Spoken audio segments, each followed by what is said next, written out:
online পাঠদান জনাইছো এই মুহূৰ্তত আৰু ৰাজ্যৰ শিক্ষা বিভাগে এই নিৰ্দেশনা জাৰি কৰিছে ইতিমধ্যে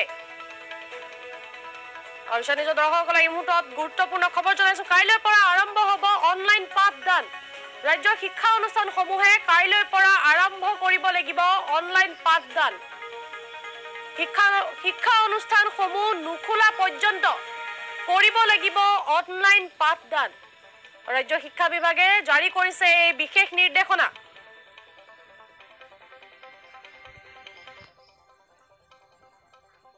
এই মুহূৰ্তৰ ৰাজ্যৰ শিক্ষাৰ্থীসকলৰ বাবে এই মুহূৰ্তত এটা গুৰুত্বপূৰ্ণ খবৰ লৈ আহিছো যেহেতু কৰোনাৰ যি সংক্ৰমণ সেই সংক্ৰমণৰ বাবে বন্ধ কৰি ৰখা হৈছিল শিক্ষা অনুষ্ঠানসমূহ বন্ধ কৰি ৰখাৰ নিৰ্দেশনা দিয়া হৈছিল চৰকাৰৰ তৰফৰ পৰা কিন্তু এতিয়া নতুনকৈ নিৰ্দেশনা জাৰি কৰিছে কাইলৈৰ পৰা আৰম্ভ কৰিব লাগিব অনলাইন পাঠদানসমূহ গৰম বন্ধ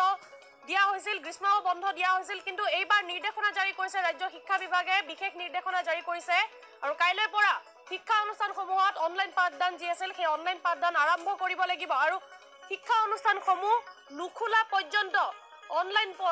পাঠদান যি আছে সেই অনলাইন পাঠদান চলাই থাকিব লাগিব